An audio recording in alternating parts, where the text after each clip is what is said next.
Hello everyone, मेरे पास काफ़ी ज़्यादा मैसेज आ रहे थे कि मैंने एनएम का फॉर्म फिल किया कि नहीं किया। तो आज वीडियो में मैं यही बताने वाली हूँ कि मैंने एनएम का फॉर्म फिल किया कि नहीं किया। मैं एनएम करूँगी या भी नहीं, क्योंकि फॉर्म फिल करना तो अलग चीज़ होती है, करना भी अलग चीज़ होती है। तो आज इस वीडियो में इसके बारे में बताऊँगी। और आप लोग के काफ़ी ज़्यादा डाउट थे कि जैसे मेरे पास एक डाउट आया था कि कैटेगरी सर्टिफिकेट जब हम अपलोड करते हैं तो उसमें पूछता है कि वैलिडिटी क्या है, तो वैलिडिटी डेट क्या है। तो आज उसके बारे में भी बताऊँगी, और वीडियो को पूरा एंड तक देखना, तभी आपको सारी चीज़ें समझ में आएगी। और आप आधा देख के आप बीच में डाउट पूछते हैं तो आधा मत देखना, जो भी आपको फिर उसके बाद अगर इस वीडियो में जो आपको ना मिले जिस चीज़ के आंसर, वो मैं आपको बाद में बता दूँगी, कमेंट में बता दूँगी, ठीक है?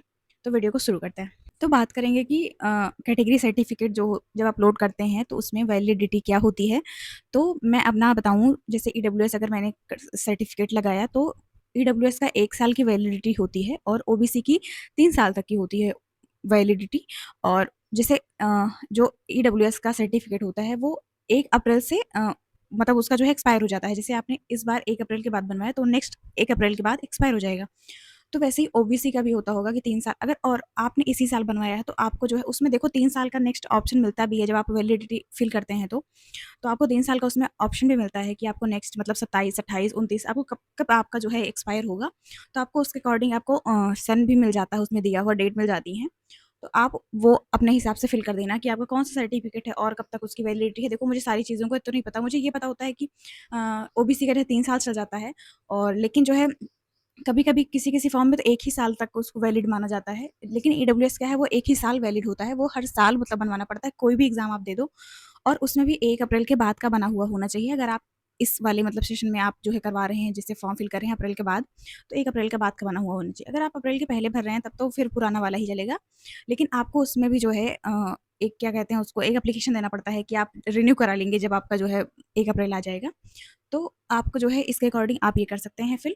उसके बाद मेरे पास काफ़ी ज़्यादा डाउट आ रहे थे कि उसमें जो है एनएम में क्या-क्या फिल मतलब कौन-कौन से सब्जेक्ट। और जब मैंने फिल किया एनएम का फॉर्म तो उसमें काफ़ी ज़्यादा मुझे मुझे भी चीज़ें फेस करनी पड़ी। और सबसे पहली बात तो जैसे मेरे पास एक कमेंट ये भी आया था कि सर्टिफिकेट नंबर और सीरियल नंबर क्या होता है। देखो जब यूपी बोर्ड होता है तो यूपी बोर्ड में सर्टिफिकेट नंबर और सीरियल नंबर डिफरेंट होते हैं, मतलब दोनों अलग-अलग और लिखे हुए होते हैं प्रॉपर।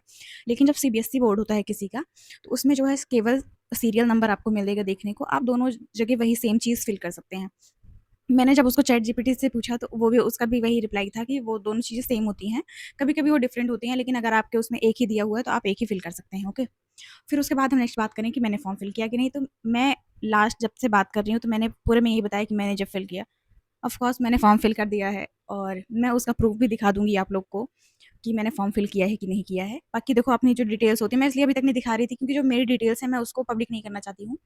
तो मैंने भी फॉर्म फिल कर दिया है। और रही बात एनएम करने की, तो मैं एनएम करूँगी कि नहीं करूँगी ये मेरा भी डिसाइड नहीं हुआ है। क्योंकि जब देखो सबसे पहले मैं बात अभी तो मैं पता कर रही हूँ प्राइवेट फ़ीस। अगर मेरे बजट के अकॉर्डिंग प्राइवेट की फ़ीस रहती है, जैसे ये है कि 5 लाख तक अगर प्राइवेट में फ़ीस लगती है, ट्यूशन फ़ीस मतलब ये सब मिला के, हॉस्टल मेस तो छोड़ दो। अगर ये सब करके 5 लाख तक की लगती है तो मैं बीएससी नर्सिंग ही करूँगी। और अगर ये मेरे बजट से बाहर रहा तो फिर मैं एनएम का एक बार कंसीडर करूँगी। मैंने इसके लिए फॉर्म भी फिल कर दिया है। और अगर मेरा बाई चांस बीएससी नर्सिंग में एडमिशन नहीं होता तो मैं यूपी एसएमफैक का भी फॉर्म फिल करने वाली हूँ। और क्योंकि फिर मुझे चूज़ करना रहेगा कि एनएम करूँ या फिर यूपी एसएमफैक का फॉर्म डाल दूँ, डिप्लोमा कर लूँ। तो मैं आप लोग को वो भी अपडेट कर दूँगी। अभी तो मैं ये बता रही हूँ कि मैंने देखो एनएम का फॉर्म फिल कर दिया है। अगर अगर मेरा बीएससी नर्सिंग में नहीं होता फिर मैं एनएम कर सकती हूँ। और अगर मैं एनएम करती हूँ तो मैं आप लोग को वो भी बताने वाली हूँ। और आप लोगों ने फॉर्म फिल किया कि नहीं किया, आप मुझे ये वीडियो में बताना ज़रूर कमेंट में।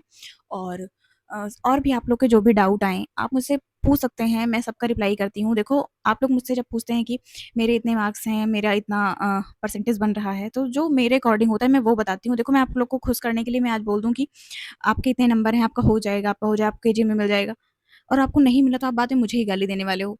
देखो मैं कहती हूँ कि अगर आप, हाँ, मैं ये बोलती हूँ कि हाँ, मिल सकता है, नहीं मिल सकता है, मुश्किल है। देखो जब मैं ऐसे बात करती हूँ ना, तो अगर जैसे यूपीएसएफआई की बात करेंगे ना, तो जब आपको जो है फॉर्म फिल करना है, जैसे अगर आप ओबीसी हो, ठीक है? तो आपका 81 प्लस है, 80 प्लस है, तो आप तभी आप फॉर्म फिल कर दो, ठीक है? और आप ईडब्ल्यूएस हो तो 80 प्लस, तो मतलब भर ही दो फॉर्म। उसके बाद जो है अगर हम बात करेंगे जनरल की, जनरल तो फिर 83 मतलब 80 जनरल का जो है 80 प्लस उनका भी होना ही चाहिए, क्योंकि सेफ ज़ोन जो है ये यही वाला है। और एससी की बात करेंगे तो एससी का भी 78 प्लस होना चाहिए, और एसटी की बात करेंगे 75 या फिर 75 के नीचे भी कभी-कभी जाती है कट ऑफ, तो फिल कर सकते हैं। और मेरे पास एक कमेंट आया था, उनका 83% बन रहा था टोटल 10th और 12th मिला के, तो उन्होंने मुझसे पूछा कि उन्हें केजे में मिलेगा, वो एससी कैटेगरी के हैं। मैंने बोला मुश्किल है, क्योंकि केजी में बहुत कम सीटें हैं। और एससी भी जो है, जैसे मतलब एससी की बहुत कम कट ऑफ नहीं जाती है, जैसे ईडब्ल्यूएस की जाती है वैसे जाती है लगभग, तो बहुत ज़्यादा कम नहीं जाती, 1-2 नंबर का फ़र्क आता है, मतलब 2-4 रैंक का फ़र्क आता है। लेकिन उन्होंने मुझसे बोला कि तुम्हें क्या ही पता होगा, तो फिर देखो, अगर मुझे नहीं पता है तो आप मुझसे कमेंट मत पूछा करो ये सब सारी चीज़ें। अगर आपसे ये बर्दाश्त नहीं होती हैं कि मैंने ये डायरेक्ट क्यों बोल दिया, तो मत पूछो मुझसे। और उसके बाद देखो, काफ़ी लोग इस चीज़ को प्रेज़ भी करते हैं कि मैं डायरेक्टली बता देती हूँ, जो भी होता है। मैं उसको देखो, मैं बात को बार-बार घुमाना नहीं चाहती हूँ ना, कि मैं बार-बार उसी को चीज़ को बता रही हूँ कि आपका हो जाएगा, आपका हो जाएगा। आपने फॉर्म फिल किया, आपका पैसा भी वेस्ट हुआ, आपको कॉलेज नहीं मिला तब। अगर देखो, मैं कहती हूँ कि अगर आप 83% वाले हैं और आपको कोई भी कोर्स चलेगा, मतलब आपको जितने उसमें कोर्स हैं, आप सब सारे कोर्स आप भर दोगे और आपको सारे कॉलेज, तो आपको मिल ही जाएगा ना फिर। लेकिन अगर कोई कह रहा है कि मुझे ये पर्टिकुलर कॉलेज, ये पर्टिकुलर मुझे कोर्स ही चाहिए, तो फिर उसके लिए आपको स्पेसिफिक थोड़ा सोचना पड़ता है कि आपकी परसेंटेज क्या है, ठीक है? और अगर आपको कोई डाउट हो तो आप मुझसे पूछ सकते हैं, मैं कमेंट में रिप्लाई कर दूँगी, नहीं मैं वीडियो ज़रूर ले आऊँगी। तो मिलते हैं नेक्स्ट वीडियो में, बाय बाय।